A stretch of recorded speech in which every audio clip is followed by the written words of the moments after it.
Segurament el crit de Visca la Pepa us resulta a tots familiars, l'heu sentit moltes vegades. El que possiblement no sapigueu és d'on ve aquest crit. Doncs bé, els seus orígens són el trienni liberal, període que va de 1820 a 1823. Fou durant aquests anys quan es posà de moda aquest crit. Possiblement del trienni liberal només conegueu el nom de Rafael del Riego, que ha donat lloc a un himne molt famós, i per altra banda és possible també que hàgiu sentit a parlar dels 100.000 fills de Sant Lluís.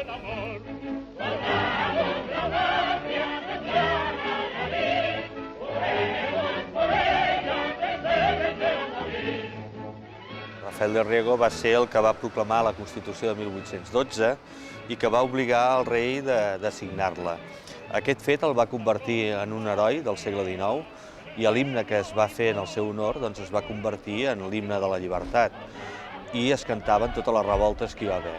Fins i tot, durant la Segona República, a l'any 1931, es va agafar com a himne oficial del nostre país.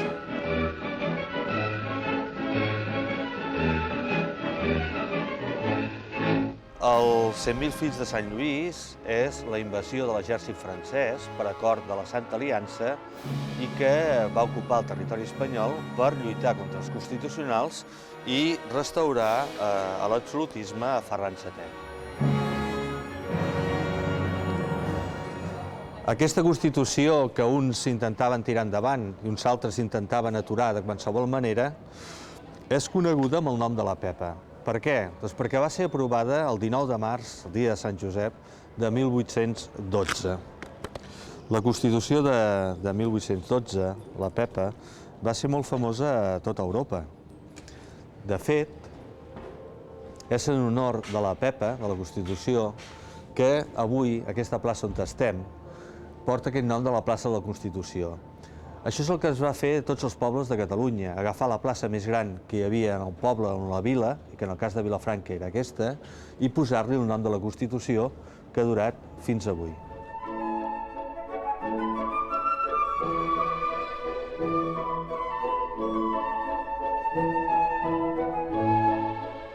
Vilafranca era en aquells anys una vila de 4.000 habitants, una vila murallada, i que pertanyia des de l'any 1822 a la província de Tarragona i era cap del Partit Judicial de Vilafranca. Ara ens dirigirem a l'Ajuntament per conèixer alguns dels personatges importants d'aquesta època a la vila.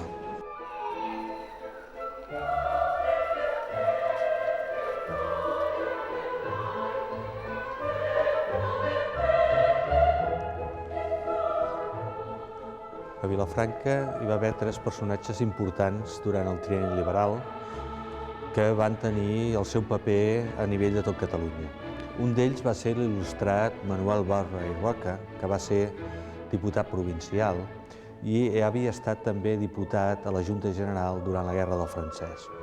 Un altre d'ells és aquest que tenim aquí, és el doctor Fèlix Janer, que era catedràtic de Medicina i que va desenvolupar una gran tasca intel·lectual i científica, però a més va ser diputat a Corts representant a Catalunya els anys 1820-1823. I per conèixer el tercer personatge important, Pere Batlle Mascaró, anirem fins al cementiri, on trobarem la seva tomba.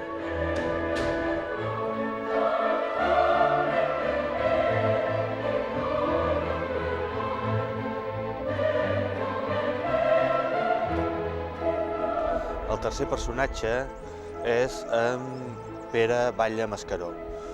D'ell tenim, o conservem encara, la seva tomba, que està just aquí al meu darrere, i que va ser el primer alcalde constitucional de Vilafranca, després va ser, durant el trienni liberal, diputat provincial, i encara posteriorment serà una altra vegada diputat provincial i diputat a Corts. I ara ens desplaçarem cap a Barcelona per tal de conèixer més coses sobre el trienni liberal.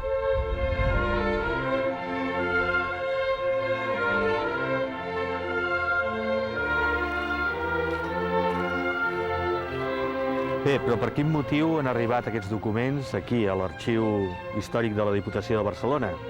Quan va acabar el trienni liberal, el govern absolutista va intentar eliminar qualsevol petjada d'aquest règim liberal i constitucional i va fer enderrocar els monuments, va canviar els noms dels carrers i fins i tot va fer cremar bona part de la documentació que es havia generat durant aquests anys, excepte dues coses, les actes municipals i les llistes de milicians que es va obligar a que les portessin al despatx de la Real Audiència de Barcelona que per tal de fer un llistat de les persones que havien estat compromeses amb el règim liberal i poder iniciar una repressió contra ells.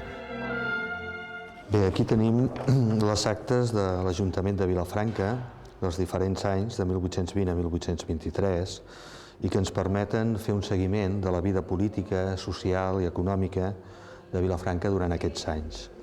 Cal tenir en compte que els ajuntaments constitucionals van desenvolupar una tasca molt important, no solament en el camp polític, sinó també en el camp de l'educació, en el camp de la sanitat, en el camp de la beneficència, en el camp de les obres públiques, i que tota aquesta activitat ha quedat registrada en aquest llibre d'actes.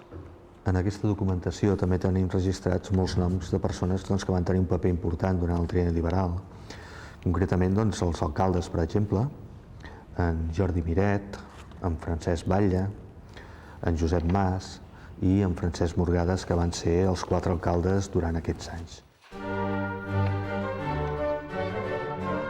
Bé, un altre aspecte important d'aquest període és la formació de la Milícia Nacional. La Milícia Nacional estava integrada per voluntaris que s'apuntaven per defensar la vila del possible atac exterior i una mica per mantenir l'ordre a l'interior de la vila.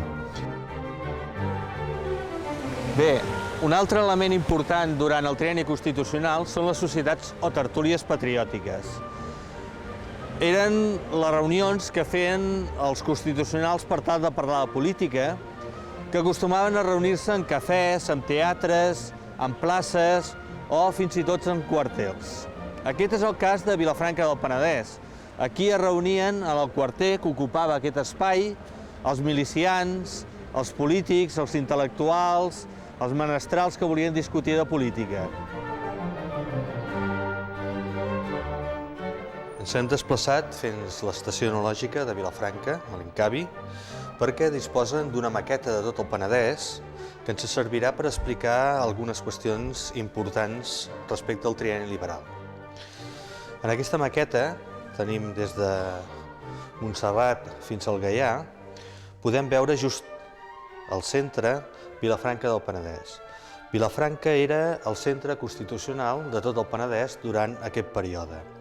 Vilafranca comptava amb el suport de la vila del Vendrell i la vila de l'Arboç, així com la vila de Vilanova i de Sitges.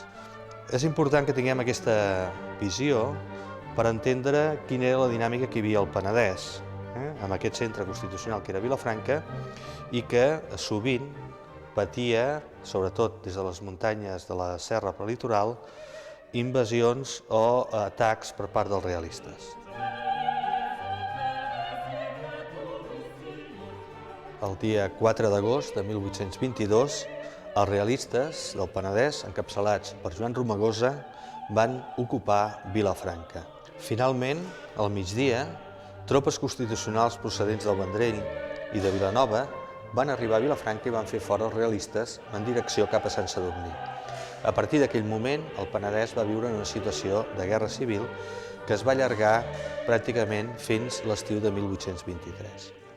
L'abril de 1823 va entrar l'exèrcit francès dels 100.000 fills de Sant Lluís i van ocupant el territori català de forma progressiva fins que el mes de juliol van arribar i ens van instal·lar a Vilafranca, que van situar com a capital de l'exèrcit francès a tot el territori de la província de Tarragona.